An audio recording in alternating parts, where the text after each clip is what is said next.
Olá, meus amigos. Vou tentar ser o mais rápido possível sem perder o conteúdo. Essa árvore aqui que você está vendo aí, ó, é a que está em Apocalipse 22:2.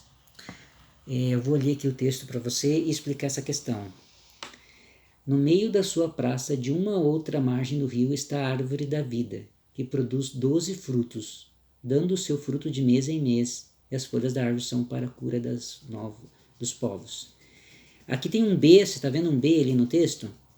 Aquele B ali se refere ao que está aqui embaixo, Gênesis 2:9, que é uma outra referência à árvore da vida. Faz muitos anos que eu tento desenhar essa árvore e faço muitos protótipos, né? Não tenho eles agora aqui para mostrar, mas em geral eles são assim, ó. Em geral são assim, uma árvore gigantesca, um rio embaixo, né? E duas margens. Mas aqui no texto de Gênesis diz assim: do solo fez o Senhor Deus brotar toda árvore toda sorte de árvores agradáveis à vista e boa para alimentos, e também a árvore da vida. Vou ler: no meio do jardim. Essa árvore da vida estava no meio do jardim. E olha o que diz aqui: é a árvore do conhecimento do bem e do mal.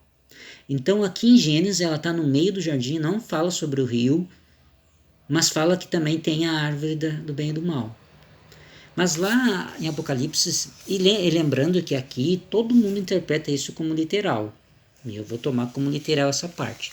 E também vou tentar tomar o mais literal possível esse que está em Apocalipse 22:2, sem defender o mérito disso ou não, para que eu possa fazer um desenho. Procurando tentar fazer o mais literal possível, eu fiz muitos rascunhos. E o último que eu fiz ontem, que foi este, me fez lembrar muitas coisas e experiências da minha vida. Aqui, ó, as folhas são os dons nossos, né, os dons para as pessoas. E o fruto é você, sou eu, somos nós, né?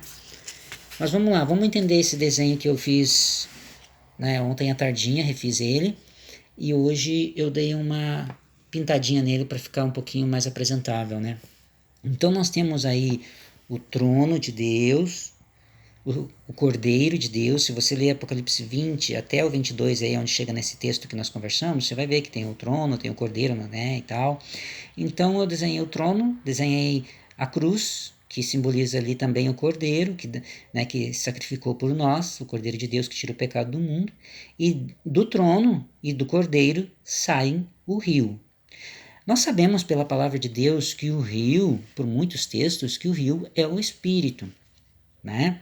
Então esse rio é o Espírito. E agora nós vemos uma nova cena aqui. Lá em Gênesis nós vemos uma árvore no meio. Agora nós vemos uma árvore que fica no meio do jardim, porém em uma margem e outra margem do rio. Eu, Senhor, e agora como é que eu vou fazer a ligação dessa árvore? Será que é uma árvore tão gigantesca que as raízes dela, o tronco dela vai de um lado para o outro? Aí fui desenhando, e pensei comigo, depois que fiz esse desenho, eu pensei, bom, a única forma de ligar essa árvore é pelo rio mesmo. Ou seja, o rio ele é a ligação entre um lado e o outro. Ou seja, o espírito ele é uma ligação entre um lado e o outro. Por que o espírito ele liga um lado e o outro? Bom, aí nesse momento eu lembrei da questão da depressão.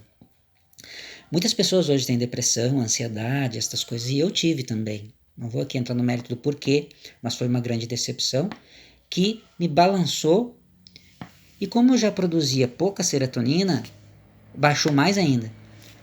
Depois de muita luta espiritual, eu percebi que eu estava em dia com o Senhor dentro do meu conhecimento que eu tinha. Então, qual era o problema?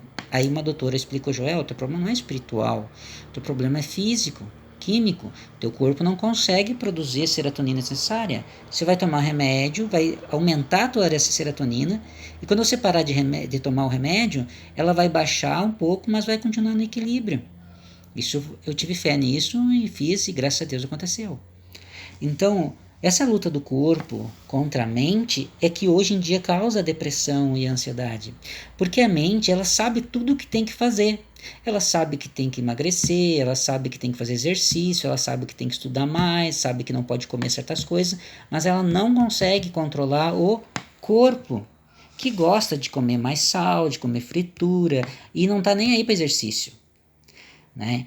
E como o espírito é o que menos é trabalhado hoje em dia, mesmo nas igrejas isso não é trabalhado de forma prática, o que acontece? A mente acaba ficando doida, porque ela sabe que tem muita informação, como diz o Dr. Augusto Cury, mas não consegue fazer o corpo obedecer, porque ele não vai obedecer à mente. Ele é muito rebelde.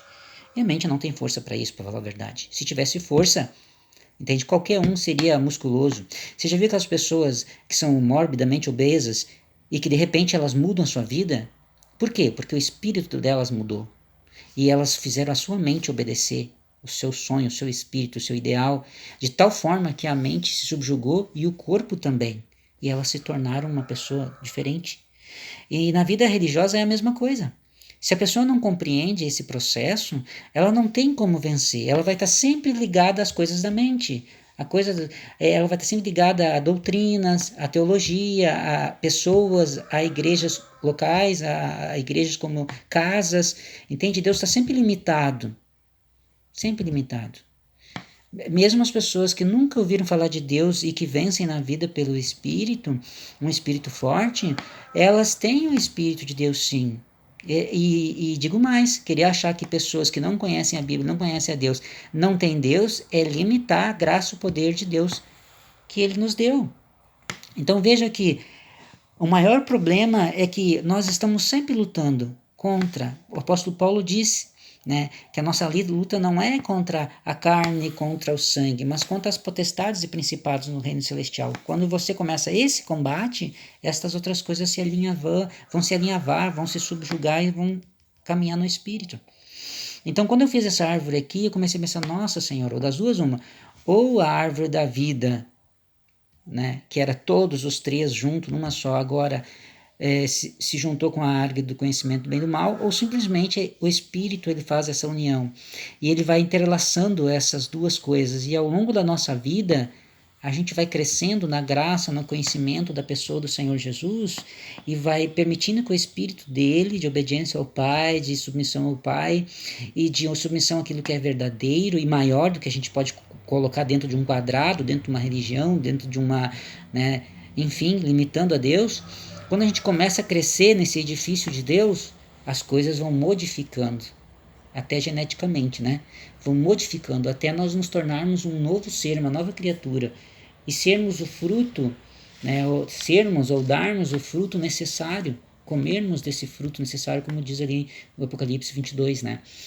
E veja que quando você está nesse nível aqui, ou um dia quando chegarmos a esse nível, nós poderemos então pegar dessas mesmas folhas que estão aqui disponíveis para nós e dividirmos com os outros. Mas sem primeiro nós passarmos por esse processo aqui e compreendermos, veja que eu até fiz aqui, né, uns prédios aqui atrás, que diz ali que é no meio da cidade, né, seja literal ou seja algo espiritual, né, metafórico, é importante compreender isso. E hoje eu vejo muito dessa questão da mente contra a carne na maioria das pessoas.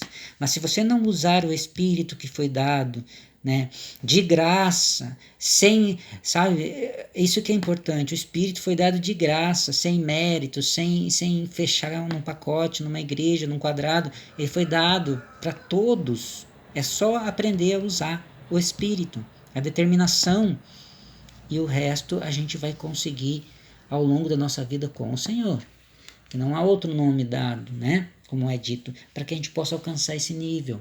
Até aqui a gente ainda é essa criatura de luta mesmo tendo espírito, mas daqui em diante começa a se tornar uma coisa só. Fiquem com Deus, é só um exemplo para você pensar, não é uma realidade, não é uma nova verdade, não é nada disso. É só uma coisa minha que eu costumo às vezes tentar desenhar certas coisas e ao tentar desenhar essas coisas eu acabo aprendendo coisas espirituais também, aplicando isso na vida espiritual. Fiquem com Deus e até mais.